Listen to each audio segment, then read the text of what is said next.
سازمان بین المللی حامی حقوق انسان، مشارکت بین المللی برای حقوق انسان، سازمان جهانی ضد شکنجه، دیدبان حقوق بشر، بنیاد هلسینکی برای حقوق انسان، کمیته هلسینکی نروژ، حامیان خط پیش جبهه و فدراسیون بین المللی حقوق انسان در یک اظهارات مشترک که روز 3 اپریل سال 2023 نشر شد، از حکومت تاجیکستان آزادی بلافاصله و بدون قید و شرط رهبر انجمن حقوق شناسان پامیر منوچهر خالقنظروف طلب کردند. بریج دیوفور رهبر فدراسیون بین المللی حقوق انسان گفت منوچهر یک ادوکات برجسته حامی حقوق انسان بود که به ضد بی‌عدالتی مبارزه می‌برد و از آنهایی که حقوق انسانیشان پایمال شده است دفاع می‌کرد. حکم زندان او یک حکم شرم‌آور است و هر روزی که او در پس پنجره به سر میبرد به وضع حقوق انسان در تاجیکستان تاثیر بازم منفی میرساند. منوچهر خالقنظروف امروز با چند عضو دیگر کمیسیون 44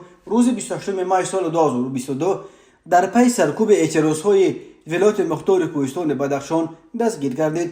دادگاه عالی تاجیکستان روز 9 دکبر سال 2022 او را بر اساس ماده 187 قسم 2 و 307 علاوه 3 در عضویت در سازمان جنایتی و اشتراک در فعالیت سازمانی افراطی ممنوع گناهکار شناخته به 16 سال زندان محکوم کرد.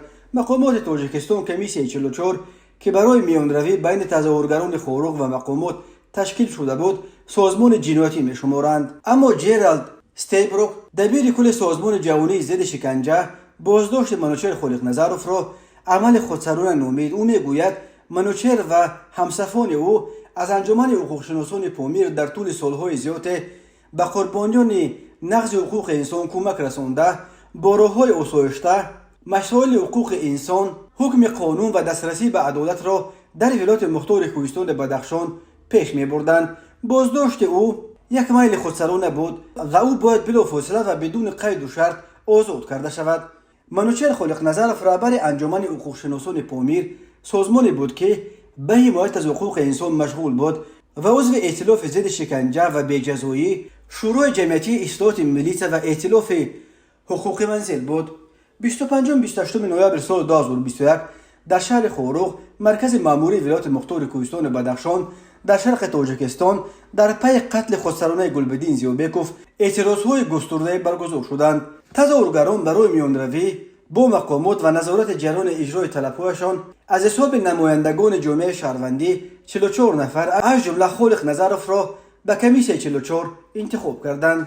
ولی تلاش‌های کمیسیون 44 برای حل بحران با راه آسایشته نتیجه نداد. مقامات وعده‌های به تظاهرگران داده خود را اجرا نکردند و ماه می سال 2022 موج نوی اعتراض‌ها را در بدخشان با استفاده از نیروهای ویژه و سلاح سرکوب کردند. منوچهر خالقنظروف و 12 عضو کمیسیون 44 28 می سال 2022 به حبس گرفته شدند.